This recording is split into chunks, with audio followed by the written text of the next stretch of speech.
6h. Première sur l'info et le sport. Vous écoutez la première session d'information sur Radio Côte d'Ivoire. Le journal du mondial, c'est dans un quart d'heure. Une affaire de Koulibaly Ladji Sindou. Et Boni 2018, la première dame Dominique Ouattara présidera cette édition. On en parle à 6h20 avec Moussa Traoré, président de la fêtière des journalistes et professionnels de la communication. Pluie diluvienne en Côte d'Ivoire, quels commentaires vous inspirent ces drames et pourquoi, selon vous, la sensibilisation des populations des zones à risque ne porte pas de résultats? Vous échangerez avec Diakité Ibrahim à 6h30. Pour l'heure, le journal présenté par Régis Kofi, les points forts. Le chef de l'État ivoirien a visité des sites sinistrés suite aux pluies diluviennes qui ont causé la mort de 20 personnes dans la nuit du 18 au 19 juin. Alassane Ouattara s'est rendu à la Riviera Cité Alabra, puis à la Palmeraie pour constater les dégâts. Et pour justement assister les familles et résorber les problèmes liés aux inondations, l'État a dégagé dans l'urgence une enveloppe de 2 milliards de francs CFA. Les familles ayant perdu des membres auront la somme de 1 million de francs CFA chacune. Des décisions prises à l'issue d'une réunion extraordinaire du Conseil national de sécurité. Et puis au Tchad, fin de la crise du secteur judiciaire, les magistrats et les professions libérales judiciaires, avocats, huissiers et notaires ont décidé hier de mettre fin à leur mouvement de grève. Bonjour Régis. Bonjour Rachel. Le président de la République apporte sa compassion aux familles sinistrées après la forte pluie qui a emporté des biens matériels et causé la mort de 20 personnes. Oui, cette forte pluie est survenue, il faut le rappeler, dans la nuit du 18 au 19 juin. Le chef de l'État ivoirien s'est donc rendu à la Riviera Cité Alabra, puis à la Palmeraie rue Ministre pour constater de visu les dégâts causés. Alassane Ouattara. C'est effarant de voir tout ça. Je voudrais exprimer mes condoléances les plus attristées aux victimes et à leurs proches, à leurs amis, et dire que c'est inimaginable. Je félicite d'abord la solidarité dont ont fait montre toutes les populations qui se sont donné la main, qui ont pu sauver des enfants, des handicapés, mais également le Premier ministre a pris des dispositions. Nous serons très fermes à l'endroit de ceux qui construisent sur les voies d'eau, parce qu'effectivement, le fait que les constructions anarchiques se trouvent un peu partout, cela est une des causes principales. Les histoires des sachets plastiques qui bouchent les caniveaux, les ordures qui ne sont pas enlevées, etc. Il y a une série de mesures qui relèvent de nous. Et je voudrais donc en appeler aux uns aux autres et dire que nous devons être disciplinés, nous devons faire preuve de civisme, parce que vous savez, la vie humaine n'a pas de prix. On ne peut pas continuer de subir des situations de ce genre. Alassane Ouattara, président de la République de Côte d'Ivoire. Suite aux pluies diluviennes, le gouvernement dégage une enveloppe de 2 milliards de francs CFA pour la réalisation de plusieurs mesures urgentes. Oui, c'est en substance ce qui ressort de la réunion extraordinaire hier du Conseil national de sécurité CNS, présidé par le chef de l'État Alassane Ouattara. À l'issue de cette rencontre, il a été également décidé de la mise à disposition de la somme de 1 million de francs CFA aux familles ayant enregistré des décès et la prise en charge des frais liés aux obsèques. Plusieurs autres mesures ont été prises par le CNS. Sidiki Diakité, ministre de l'Intérieur et de la Sécurité. Une assistance en vivre et non-vivre pour les familles déplacées. Le prépositionnement 24 heures sur 24 de forces mixtes de défense et de sécurité dans chacun des quartiers et sites à risque pour la sécurisation des domiciles et l'assistance en tout genre. La mobilisation de 200 camions et 1650 militaires, gendarmes et policiers pour dégager toutes les rues des gravats et autres déchets charriés par les pluies et assister les populations pour le nettoyage de leur domicile. Le curage systématique de tous les caniveaux, notamment dans les quartiers immédiatement à risque.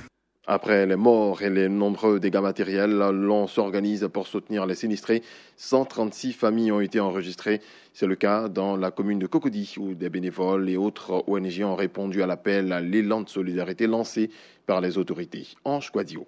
Les Ivoiriens sont formidables. C'est ce qui ressort de ce constat fait à Cocody, commune touchée par les inondations de ce 19 juin. Ils ont répondu massivement à l'élan de solidarité lancé par les autorités. Et Yasmine Ounien, députée de cette commune, à la permanence de l'honorable 6 à Cocody ambassade, des jeunes, des bénévoles sont présents. Ils accueillent et réceptionnent tous les dons. Axel Emmanuel, chocolatier, est venu apporter sa contribution. Nous sommes venus avec des médicaments, avec des packs d'eau, mais essentiellement aussi du chocolat. Vous savez que tous ces sinistrés, ils ont besoin d'une dose de bonne humeur. Et le chocolat est le régulateur de la bonne humeur. Les bénévoles, pour leur part, ne cachent pas leur satisfaction de prendre une part active dans cette initiative. Bago Edi, voyant ces personnes-là qui sont en train de souffrir en temps d'inondation, on ne pouvait pas rester bras ballants à ne rien faire. C'est pour cela que nous sommes venus en tant que bénévoles pour aider à recenser les dons et à apporter à ces personnes-là, à leur venir en aide. Les scouts et certaines ONG lancent un appel pour une action concertée en faveur des victimes de cette catastrophe. Quand je Père Marie, j'ai essayé de venir de manière volontaire.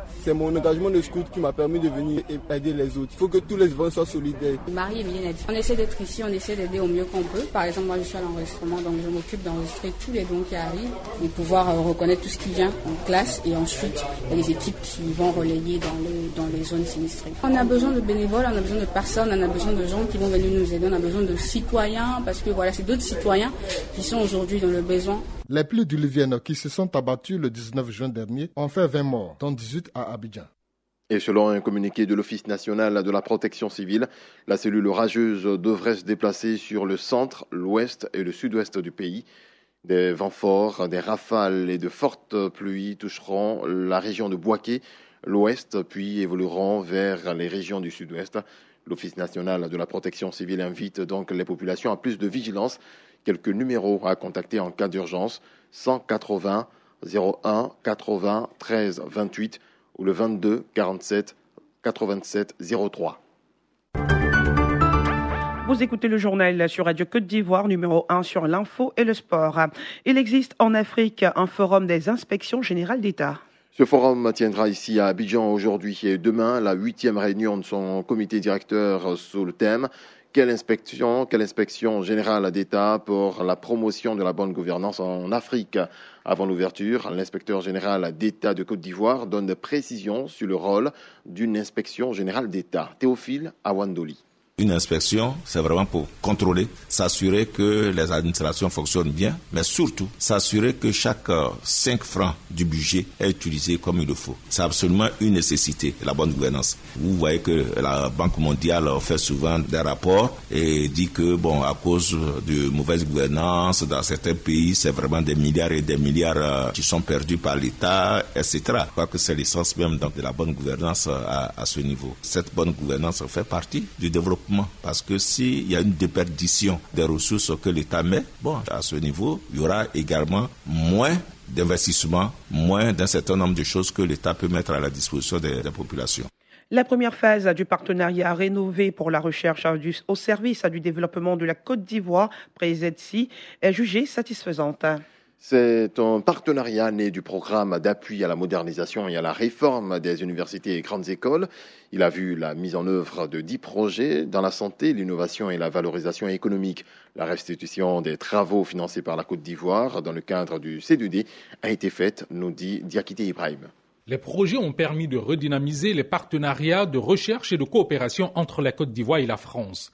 La première phase dédiée au renforcement des capacités de recherche et des ressources humaines a aidé à la structuration de la recherche ivoirienne autour des pôles que sont la santé, les technologies, l'expertise scientifique, pour ne citer que cela. Ce sont 10 projets financés à hauteur de plus de 85 millions par projet que la France a offert à la Côte d'Ivoire via le CDD, le contrat de désendettement et de développement. Ce programme va mettre en lumière le rôle des sciences dans la société ivoirienne et la contribution dans les efforts de développement entrepris par le pays. Un atelier s'est tenu autour de cette restitution qui a vu par ailleurs le lancement d'une deuxième phase du PREZEDSI, avec des projets dont l'accent est mis sur les substances naturelles, l'agriculture, l'environnement et la gouvernance. C'est l'Institut de recherche pour le développement, l'IRD, qui a piloté les 10 projets. Et pour la seconde phase du PREZEDSI, le ministère de l'Enseignement supérieur et de la Recherche scientifique lui a réitéré sa confiance pour sa gestion.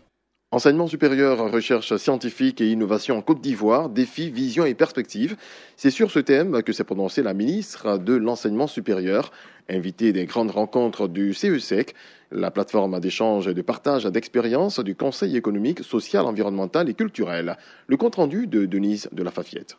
Cet espace de débat permet à d'éminentes personnalités, aux responsables de départements techniques, experts dans leur domaine respectif, de se prononcer sur des problématiques qui touchent au développement économique, social, environnemental et culturel. Face aux conseillers, la ministre a d'abord fait l'état des lieux et les défis auxquels la Côte d'Ivoire doit faire face au niveau de l'enseignement supérieur et de la recherche scientifique. Ensuite, elle s'est longuement prononcée sur le contenu du plan de développement de l'enseignement supérieur et de la recherche scientifique 2016-2025. C'est un véritable levier stratégique du gouvernement pour répondre aux besoins de formation et de recherche en Côte d'Ivoire, a-t-elle dit. Après son exposé, s'en est suivi des échanges. La ministre Liramata Bakayoko s'est employée à édifier les conseils économiques sur les questions liées, entre autres, au financement de l'enseignement supérieur, au syndicalisme en milieu universitaire, à l'adéquation formation-emploi, à la valorisation des conclusions de la recherche scientifique, ainsi qu'à l'impact de la révolution numérique.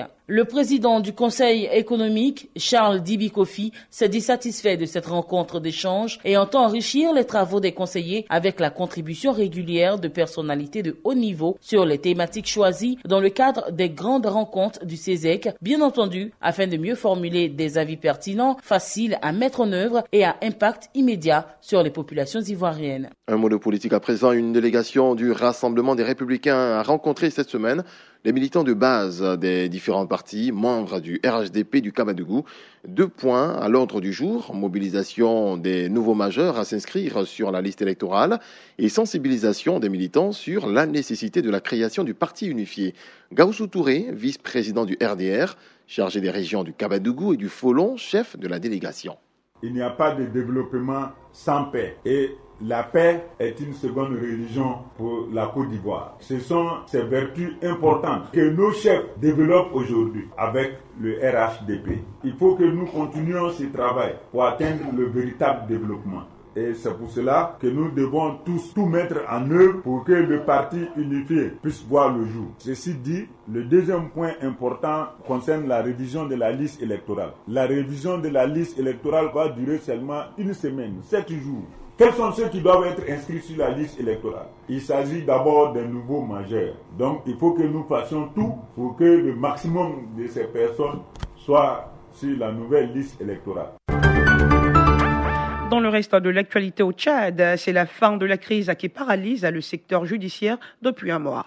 Les magistrats et les professions libérales judiciaires, avocats, huissiers, notaires ont décidé de mettre fin à leur mouvement de grève respectif hier après la mise sous dépôt et l'inculpation du gouverneur de Doba et 2 hauts responsables de la gendarmerie de cette ville de l'Est accusés d'avoir fait tirer sur le véhicule d'un avocat et ses clients qui venaient d'être libérés par la justice le 21 janvier à Doba, comme il l'exigeait. C'est un nouveau revers pour Donald Trump. Malgré l'énorme pression du président américain, le Congrès n'est pas parvenu à adopter un projet de loi sur l'immigration. Le texte soumis au vote à la Chambre des représentants a été rejeté. 41 républicains ont voté contre avec les démocrates après la signature d'un décret qui met un terme à la politique d'isolement des enfants migrants. L'administration est par ailleurs confrontée à l'épineuse question de la réunion des familles séparées et l'opinion reste mobilisée. Ainsi s'achève cette édition. L'essentiel de l'info à présent.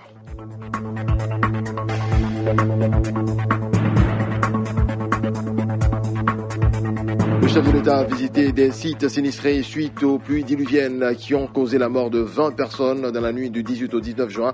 Alassane Ouattara s'est rendu à la Rivera Cité à Labra, puis à la Palmeraie pour constater les dégâts. Et pour justement assister les familles et résorber les problèmes liés aux inondations, l'État a dégagé dans l'urgence une enveloppe de 2 milliards de francs CFA. Les familles ayant perdu des membres auront la somme de 1 million de francs CFA chacune. Des décisions prises à l'issue d'une réunion extraordinaire du Conseil national de sécurité. Et puis au Tchad, fin de la crise du secteur judiciaire, les magistrats et les professions libérales judiciaires, avocats, huissiers et notaires ont décidé hier de mettre fin à leur mouvement de grève.